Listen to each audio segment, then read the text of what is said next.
As investors become more selective about what they own, we'll tell you about one strategy within the factor investing category that's benefiting. Also coming up, ETF strategies for reducing that tax bill. Paul Baiocchi with SS&C ALPS Advisors joins us right after this.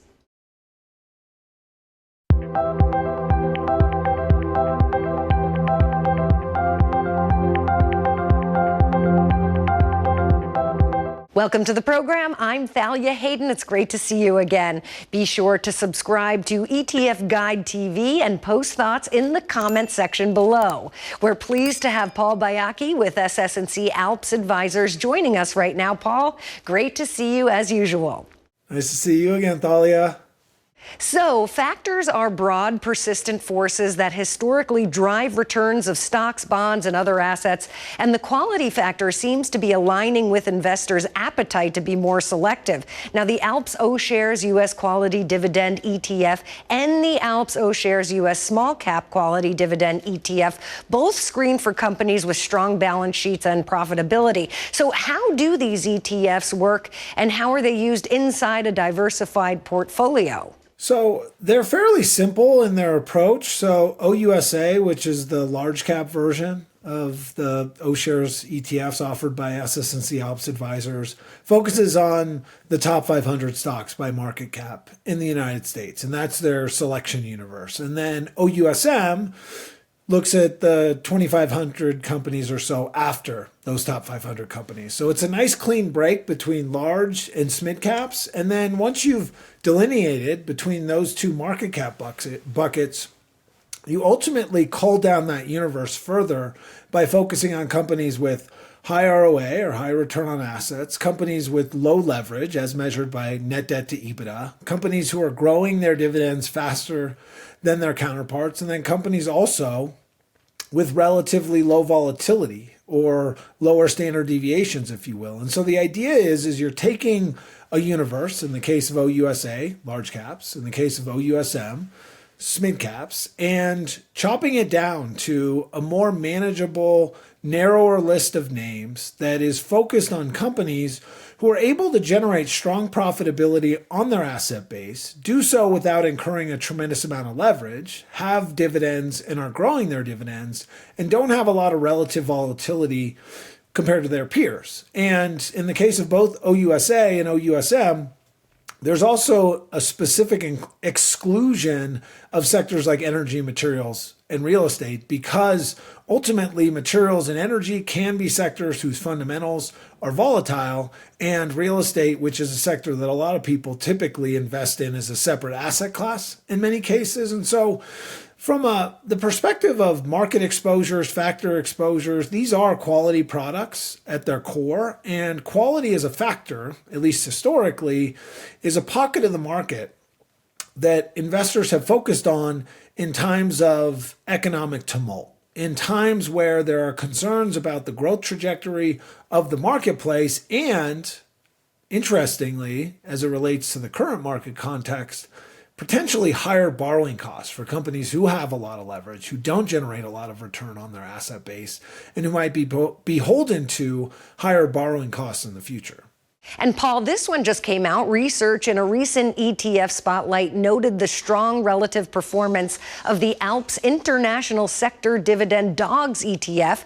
And that point was made that dividends and valuations matter. So can you please speak to that? Well, we certainly believe that's true. And if you look so far at 2023, it hasn't necessarily been borne out by the market. Value has underperformed growth rather soundly so far in 2023, but we do think valuations matter. And in the international space, we think it matters even more. And when you think about the US relative to developed ex-US, which of course is a sandbox that IDOG focuses on, you typically have higher dividend yields in the ex-US segment of the market, EFA, if you will, relative to the United States. And at least from a relative valuation perspective, we've seen that those ex-US developed markets are trading at lower multiples, price to earnings and the like, than the domestic market. And so on a go-forward basis, where we've seen not just the US Fed, but other monetary policies around the world converging toward more hawkishness and perhaps looking for a reason to pivot and turn the other direction. At least historically,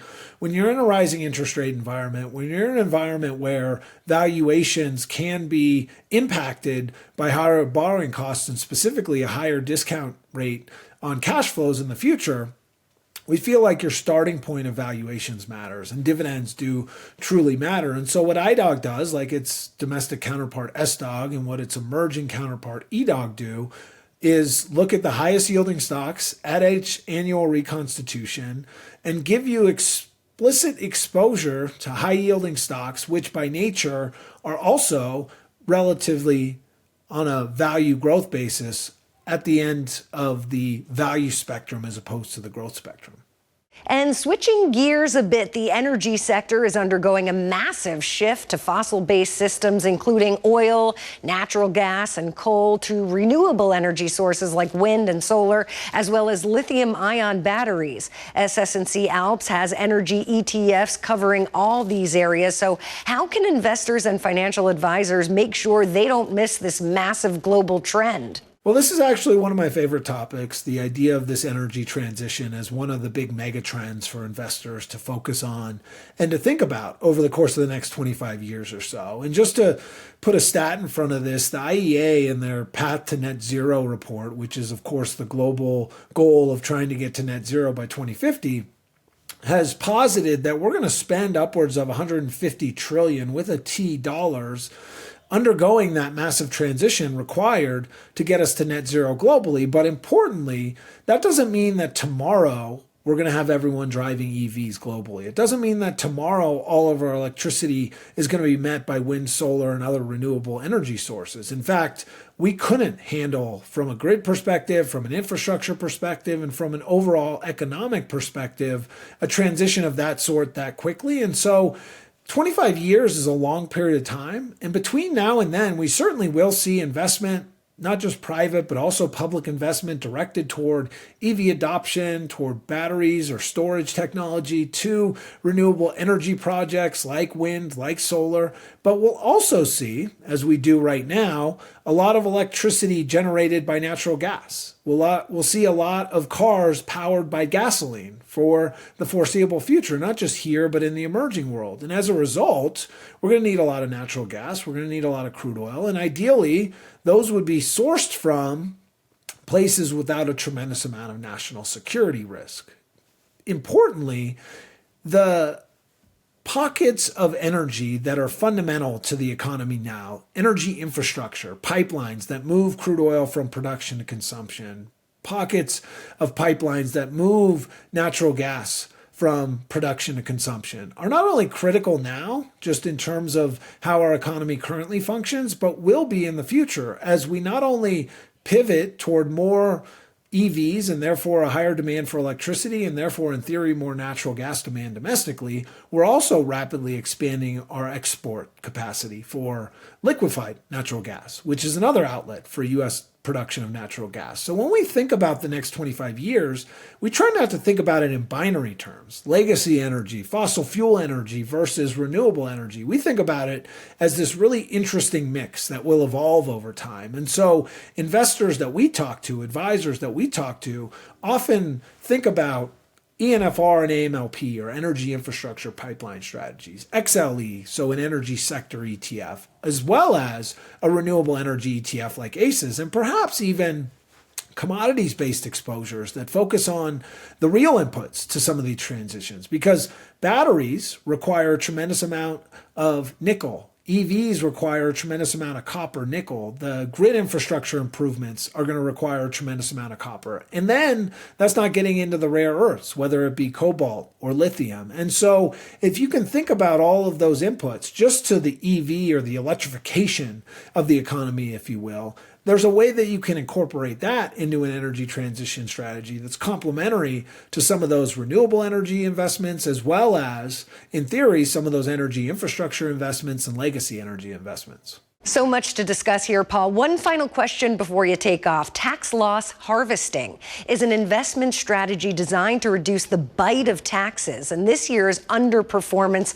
of certain areas like bonds and real estate might make them tax loss candidates. So what should investors be looking at, and how can ETFs help with tax loss harvesting? So I think when you think about a year like 2023, and the S&P 500 is now up 7.5% as of the end of last week, it was up as much as 20%. You probably think to yourself, well, the market's been ripping. I've got really strong performance across many of my asset classes. The truth is that there's more than half the stocks in the S&P 500 are down this year. More than half the stocks in the Russell 1000 are down this year. And so for single stock investors in particular, ETFs and maybe sector ETFs or specific exposures like those in energy infrastructure or real estate portfolio can allow people to generate taxable losses in individual stock positions that are down for the year and replace them with exposures that not only include in many cases the company that they originally invested in, but importantly exposure to the sector that they were investing in. And all else equal, people are well off diversifying away from the idiosyncratic or stock-specific risk that they take on when they pick individual stocks by investing in a diversified ETF, whether it's the sector, or thematic, or industry-level ETF. And so the challenge, of course, is not going too far down the path of talking about tax guidance, but at a high level understanding that ETFs typically see massive activity in the fourth quarter and in the first quarter because people are often switching between different ETFs in order to generate tax losses or pivoting between individual stock positions and diversified stock portfolios in the form of ETFs as a way to harvest losses at year end to perhaps offset gains they may have elsewhere in their portfolio or in their financial picture. Paul, thank you as usual. You're a wealth of information. It's always great to see you. Yeah, likewise. Thank you, Thalia. Have a great day. Be sure to visit alpsfunds.com to learn more about the ETF lineup at SS&C ALPS Advisors. I'm Thalia Hayden with ETF Guide. Thanks for watching, and we'll see you soon.